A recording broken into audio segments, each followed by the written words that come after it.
तर आपण तयारी करताना हे गोष्ट लक्षात ठेवायची की आपल्याला जेव्हा आता तयारी करायची आहे तर आपण पूर्ण तयारी ही वरच्या लेवलवर जाऊन करू. म्हणजे आपण जर युपीएससी टार्गेट केलं तर एमपीएससी थ्रू आपण आरामशीर क्लास 1 ची पोस्ट काढतो.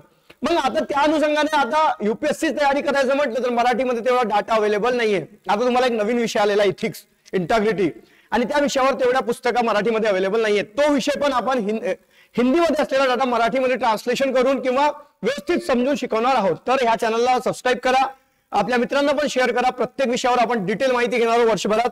तर आज जो विषय घेऊन आलेलो आहे मी तो आहे पॉलिटिकल आणि हिस्ट्रीचा एक मुद्दा आहे, तो म्हणजे भारताचे संवैधानिक विकास. मित्रांनो, हा मुद्दा हिस्ट्रीमध्ये पण इम्पॉर्टंट आहे आणि पॉलिटिकल सायन्समध्ये पण इम्पॉर्टंट आहे. जेव्हा आपण पॉलिटिकल सायन्स शिकायला सुरुवात करतो त्यावेळेस सुद्धा भारताचे संवैधानिक विकास आपल्याला शिकावे लागतं. आणि हिस्ट्री जेव्हा आपण शिकतो तेव्हा हिस्ट्रीमध्ये सुद्धा भारतात 1947च्या पूर्वी जसे जसे कायदे झालेले आहेत ते सगळे कायदे आपल्याला शिकायचे असतात. आज आपण थोडंसं ओव्हरलुक बघणार आहोत की 1947च्या पूर्वी कोणकोणते कायदे झालेले होते, आणि त्यानंतरच्या उद्यापासून आपण लाईव्ह सेशन मध्ये दोन दोन कायद्यांचे की पॉइंट्स, बुलेट पॉइंट्स काढून घेणार आहोत, जे डिस्क्रिप्टिव्ह पेपरमध्ये किंवा ऑप्शनल पेपरमध्ये सुद्धा तुम्हाला कामाला येणार आहेत. तर भारताचे संवैधानिक विकास. मित्रांनो, हे बघा की जेव्हा आपलं संविधान बनलं आणि संविधान सभा माउंटबॅटन योजनेने आपली संविधान सभा निर्माण झालेली होती, आणि माउंटबॅटन योजनेने आपल्या भारताची फाळणी झाली आणि भारताला स्वातंत्र्य देण्यात आला. त्याच्यापूर्वी संविधान सभा निर्माण करण्यात आलेली होती. तर संविधान सभा निर्माण करताना संविधान निर्मात्यांनी जेव्हा आपलं संविधान तयार केला तेव्हा त्यांच्या डोक्यात हे ऑलरेडी होतं की भारतात यापूर्वीच भरपूर कायदे झालेले आहेत, त्या कायद्यांना आपल्याला हटवायचं नाही. आता सुद्धा 1935 किंवा 35च्या पूर्वी झालेले कायदे आज सुद्धा संविधानामध्ये आहेत. आपला पिनल कोड जे आहे ते 1972 मध्ये जे आपण बनवलेलं आहे त्याच्या पूर्वी जेव्हा ब्रिटिशांनी पिनल कोड तयार केला होता तो पण जसा तसा आज अवेलेबल आहे. भरपूर कायद्यांचे आपण परत पुनरावलोकन करतो आणि त्याच्या आजच्या घडीला काय आवश्यकता आहे हे ठरवून त्या कायद्यांना आपण बात करत असतो. तर असो, आपण या सगळ्या गोष्टी डिटेलमध्ये बघणारच आहोत पॉलिटिकल सायन्स मध्ये. आज आपण बघू फक्त भारताचे संवैधानिक विकास. तर भारताचे संवैधानिक विकास बघताना आपल्याला काही कायदे लक्षात ठेवायचे आहेत. मला वाटतं मित्रांनो 13 ते 14 कायदे आहेत जे 1947च्या पूर्वी झालेले आहेत. तर त्याच्यामध्ये सर्वात पहिला कोणता कायदा असेल तर तो आहे 1773. याला म्हणतात रेग्युलेटिंग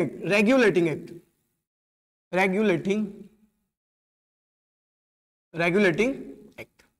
ओके, आपण सगळ्या कायद्यांचे फीचर्स बघणार आहोत म्हणून आपण ओव्हरलुक करणार आहोत. पहिला कायदा लक्षात ठेवायचा 1773 मध्ये झाला होता, त्याला म्हणतात रेग्युलेटिंग ऍक्ट. आणि तेव्हा जो आपला गव्हर्नर जनरल होता तो होता वॉरन हेस्टिंग्स. मित्रांनो, लक्षात ठेवायचा भारतात 1757 प्लासीचा युद्ध झाला. 22 ऑक्टोबर 1764 ला बक्सरचं युद्ध झाला. बक्सरचं युद्ध झाल्यानंतर दुहेरी राज्यव्यवस्था अस्तित्वात आली. दुहेरी राज्यव्यवस्था अस्तित्वात आल्यानंतर जेव्हा वॉरन हेस्टिंग्स हा 1772 मध्ये भारतात आला त्यावेळेस त्याला एक गोष्ट जाणवली की भारतातले जे इंग्रज अधिकारी आहेत ते फार माजलेले आहेत, त्यांना एकदम भ्रष्टाचारी झाले होते ते, आणि भारताला लुटण्यामध्ये त्यांनी कोणतीही कसर ठेवलेली नव्हती. तेव्हा त्याला वाटलं की नाही आपल्याला काहीतरी चेंज करावं लागेल, आणि म्हणून 1773च्या रेग्युलेटिंग ऍक्ट हे ब्रिटिश गव्हर्नमेंटने पास केलेलं आहे. याचा अर्थ असा की आता ब्रिटिश गव्हर्नमेंट कंपनीच्या कारभारामध्ये हस्तक्षेप करायला ब्रिटिश गव्हर्नमेंटने सुरुवात केलेली होती. तर पहिला ऍक्ट कोणता 1773च्या रेग्युलेटिंग ऍक्ट लक्षात ठेवायचा. दुसरा त्याच्यानंतर 1784 मध्ये एक ऍक्ट केला त्यांनी, त्याला म्हणतात पिट्स इंडिया ऍक्ट. पिट्स हे तिथले पंतप्रधान होते आणि त्यानुसार त्यांनी पिट्स इंडिया ऍक्ट याला नाव दिलेलं. केव्हा याला 1784 मध्ये. ठीक आहे, या दोघांचे मुख्य पॉईंट म्हणजे सुप्रीम कोर्टची निर्मिती करण्यात आली पहिल्या ऍक्ट मध्ये, रेग्युलेटिंग ऍक्ट मध्ये, आणि 1774 मध्ये सुप्रीम कोर्ट तयार झाला. दुसऱ्या ऍक्ट मध्ये त्यांनी बोर्ड ऑफ डायरेक्टर बनवले. ओके, लक्षात ठेवायचं याचे द्वैत शासनची सुरुवात असं सुद्धा म्हणतात पिट्स इंडिया ऍक्टने. म्हणजे काय, तर आता कंपनीचा निदेशक मंडळ होता, त्याचं काम होता व्यापार बघणे, पण जे आता त्यांनी राज्य जिंकले त्या राज्यावर कसं प्रशासन करायचं, कोण बघणार, त्यासाठी त्यांनी बोर्ड ऑफ कंट्रोलची निर्मिती केलेली होती. ओके, त्यानंतर ब्रिटिश गव्हर्नमेंटने काही चार्टर ऍक्ट पास केलेले आहेत. काय पास केलेले? Charter act. किती चार्टर ऍक्ट पास केलेले हे बघा. प्रश्न विद्यार्थी मित्रांनो परीक्षेमध्ये विचारला जातो की ब्रिटिशांनी किती चार्टर ऍक्ट पास केले, तर ब्रिटिशांनी 4 चार्टर ऍक्ट पास केलेले आहेत. तर त्याच्यापैकी पहिला चार्टर ऍक्ट जो आहे सर्वात पहिला तो आलेला आहे 1792 मध्ये. ओके, सेकंड नंबरचा जो आलेला आहे तो आलेला आहे 1813 मध्ये, त्यानंतर 1833 मध्ये, आणि त्यानंतर 1853 मध्ये. किती चार्टर ऍक्ट झाले? 1853 मध्ये. किती चार्टर ऍक्ट झाले असे मिळून? 4 चार्टर ऍक्ट. चार्टर ऍक्ट याला आपण चार्टर ऍक्ट असं नाव देऊ. या चार्टर ऍक्ट मध्ये काय केलेलं आहे तर ब्रिटिशची कंपनी होती ईस्ट इंडिया कंपनी, त्याचा व्यापारिक अधिकार केव्हापर्यंत ठेवायचा, तो कशा रूपाने ठेवायचा, त्यांना किती दिवसापर्यंत एक्सटेंड करायचा, या सगळ्या गोष्टी या चार्टर ऍक्ट मध्ये सांगितलेल्या आहेत आणि भारताच्या प्रशासनिक बाबी पण सांगितलेल्या आहेत. आपण हे एक पुढच्या व्हिडिओमध्ये पूर्ण डिटेलमध्ये बघू, पण आता लक्षात ठेवा की 4 चार्टर ऍक्ट त्यांनी पास केलेले होते. 1853 नंतर लॉर्ड डलहौसी हा भारतात आलेला होता आणि वारसा मंजूर म्हणजे तुम्हाला वारसा म्हणून एखाद्या मुलाला घेता येणार नाही कोणत्या राजाला, हा त्यांनी फरमान काढला आणि तेव्हा राणीची झाशीची राणी लक्ष्मीबाई तिला सुद्धा त्यांनी दत्तक घेऊ दिलं नाही आणि 1857चा फार मोठा उठाव तेव्हा झालेला होता. 1857चा उठाव झाल्यामुळे तेव्हा ब्रिटिशांना वाटलं की नाही आता आपल्याला हस्तक्षेपची नीती अवलंब करावी लागेल, कारण त्यांना कळलं की आपण डायरेक्ट जे त्यांच्यामध्ये ढवळाढवळ करत राज्यांमध्ये ते आता चिडलेले आहेत. आणि 1857चा उठाव झाल्यानंतर लॉर्ड कॅनिंग हा व्हाईसरॉय होता आणि 1858 मध्ये त्यांनी एक कायदा केला, त्याला म्हणतात Bharat government of India act, Bharat सरकार अधिनियम. भारत सरकार अधिनियम किंवा 1858 मध्ये झालेला आहे हा. आणि या 1858च्या कायद्यावर भरपूर वेळा एमपीएससीने प्रश्न विचारलेले आहेत, युपीएससीने प्रश्न विचारलेले आहेत. याचे फीचर्स आपण सगळे डिटेलमध्ये शिकून घेऊ, की पॉइंट्स काढू काय काय की पॉइंट्स आहेत त्याच्यामध्ये. ठीक आहे, भारत सरकार अधिनियम. त्यानंतर त्यांना वाटलं की अजून काहीतरी बदल व्हायला पाहिजे, काहीतरी आपल्याला नवीन कायदा करायला पाहिजे, म्हणून त्यांनी 1861 मध्ये परत एक कायदा पास केला, त्याला म्हणू आपण council act. 1861 Indian council act, हा काय झाला इंडियन गव्हर्नमेंट ऍक्ट, हा इंडियन काउन्सिल ऍक्ट. भारत सरकार अधिनियम हा भारत सरकार कायदा झाला. हा भारत अधिनियम कायदा, कोणता भारत अधिनियम कायदा त्यांनी केला, इंडियन काउन्सिल ऍक्ट. इंग्रजीमध्ये काय म्हणतोय आपण, इंडियन काउन्सिल ऍक्ट. ओके, आता हे इंडियन काउन्सिल ऍक्ट किती झाले तर 1861 ला एक झाला, 1892 ला एक झाला आणि 1909 ला एक झाला. याला म्हणू आपण इंडियन काउन्सिल ऍक्ट. 1909चा कायदा अजून कोणत्या नावाने ओळखला जातो तर मोर्ले मिंटो सुधारणा कायदा म्हणून ओळखला जातो. कोणता, मोर्ले मिंटो सुधारणा कायदा, मोर्ले मिंटो. मित्रांनो आपण हे सगळं डिटेलमध्ये शिकून घेऊ. मोर्ले मिंटो सुधारणा कायदा म्हणून पण हा कायदा ओळखला जातो, 1909चा कायदा. आता बघा चार्टर एक 4 आणि हे 2 रेग्युलेटिंग ऍक्ट 6 झाले.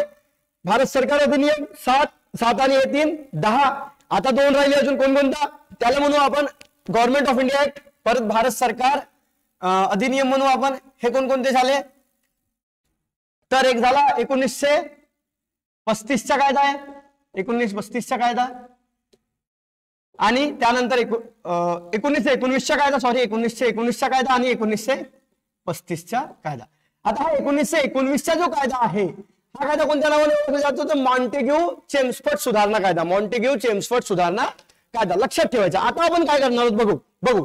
आपण हे सगळे कायदे शिकताना या कायद्यांच्या वेळेस कोण व्हाईसरॉय होता, गव्हर्नर जनरल कोण होता, कोणते नियम बनवले, त्याच्या आपल्या भारत स्वतंत्र होतपर्यंत कशा प्रकारे द्विसदनीय सभागृह कशा केंद्रामध्ये अस्तित्वात आला, राज्यामध्ये कशा प्रकारे अधिकार देण्यात आले, गव्हर्नरची निर्मिती कशी झाली, आता राज्यपाल आहेत राज्यामध्ये, ते राज्यपालांची पार्श्वभूमी जुनीच आहे.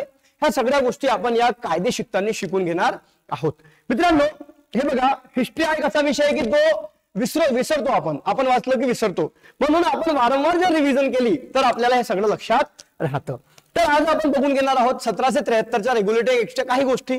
तर त्याच्यामध्ये सर्वात इम्पॉर्टंट गोष्ट जर लक्षात ठेवायची आहे तर सर्वात महत्वाची गोष्ट आहे सुप्रीम कोर्टची निर्मिती. सुप्रीम कोर्ट, आता तुम्हाला लक्षात ठेवायला पाहिजे की भारतात सुप्रीम कोर्ट केव्हा बनवला गेला, 1773 मध्ये त्यांनी कायदा पास केला आणि 1774 मध्ये सुप्रीम कोर्ट तयार झालेला आहे. आणि मित्रांनो याच्यामध्ये एक मुख्य न्यायाधीश आणि 3 उपन्यायाधीश निवडण्यात आलेले होते.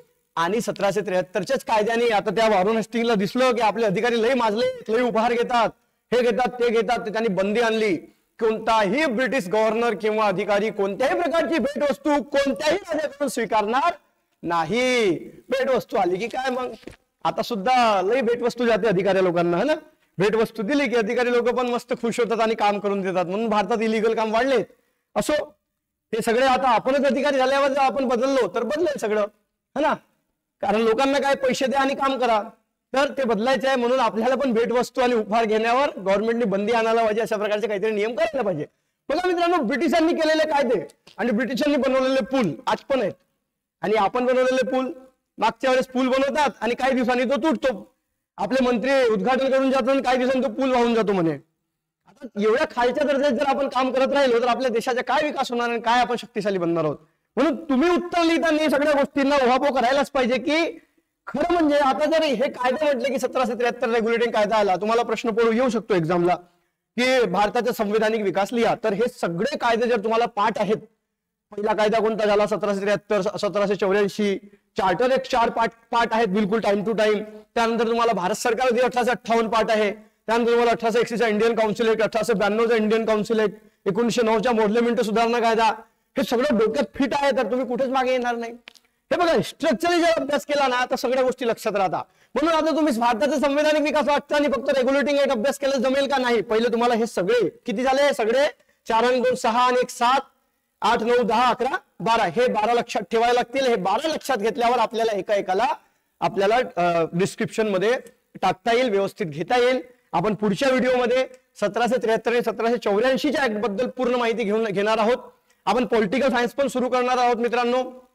पॉलिटिकल सायन्स एकदम इंटरेस्टिंग विषय आहे. त्याच्यामध्ये पहिला जो चॅप्टर आहे तो भारताचा राज्य क्षेत्र 1 ते 4 कलमांमध्ये दिलेला आहे, 5 ते 11 मध्ये नागरिकता दिलेली आहे, 12 ते 35 मध्ये आपण फंडामेंटल राईट्स शिकणार आहोत, 36 ते 51 मध्ये आपण मार्गदर्शक तत्वे शिकणार आहोत, 51 मध्ये परत त्यांनी बी टाकलेला आहे, त्याच्यामध्ये आपण मूलभूत कर्तव्य शिकणार आहोत, 52 पासून आपण सेंट्रल गव्हर्नमेंट, त्यानंतर पुढे जे आहे जे चॅप्टर आहेत, चॅप्टरमध्ये कशा प्रकारे ट्रिक्स लावलेले आहेत, कोणकोणते कायदे झालेले आहेत, संवैधानिक सुधारणा कशी झालेली आहेत, कोर्ट केसेस कोणकोणते झालेले आहेत, ह्या सगळ्या गोष्टी एकदम सोप्या भाषेत जाणून घेणार आहोत. कारण जेव्हा आपण लक्ष्मीकांतची पुस्तक उचलतो आणि तिथे जेव्हा आपण फंडामेंटल राईट्स वाचतो, त्याची भाषा आणि ते सगळे मुद्दे एकदम डोक्यावरून जातात कधी कधी, पण हे सगळे आपण व्यवस्थित नोट्समध्ये काढलेले आहेत. त्या सगळ्या गोष्टी मी तुम्हाला पूर्णपणे डिटेलमध्ये देणार आहे. म्हणून व्हिडिओला सबस्क्राईब करा, चॅनलला सबस्क्राईब करा. सबस्क्राईब नाही केला आणि तुम्ही व्हिडिओ बघितलं तरी मला काही टेन्शन नाही. माझा एकच उद्देश आहे की मला तुमच्यापर्यंत डिटेल कंटेंट अभ्यास करून पोहोचवायचा आहे आणि आपल्याला कुठेतरी मोठं काम करायचं आहे मित्रांनो. तुम्हाला पण हे सांगतो की जीवनात जर पुढे जायचं आहे तर मन लावून अभ्यास करा, मन लावून ध्यास घ्या. आणि आम्ही रोज संध्याकाळी 6:30 वाजता हिस्ट्री घेऊन येणार आहे. पहिले आपण हिस्ट्री कंप्लीट करू एका महिन्यात आणि मग बाकीच्या विषयांकडे वळणार आहोत. व्हिडिओ आवडला असेल तर लाईक करायला विसरू नका. परत भेटूया उद्या 6:30 वाजता. रेडी राहा, बघा व्हिडिओ आणि नोट्स काढत चला. आपण पूर्णपणे हिस्ट्री शिकून घेणार आहोत, ते पण मनोरंजकपणे. तुम्हाला आवडेल अशा प्रकारेच बोलणार आहे, मी काम करणार आहे. पहिल्यांदा लाईव्ह आलोय. धन्यवाद व्हिडिओ बघायला. नंतर परत भेटूया उद्या. तोपर्यंत अलविदा. जय हिंद, वंदे मातरम.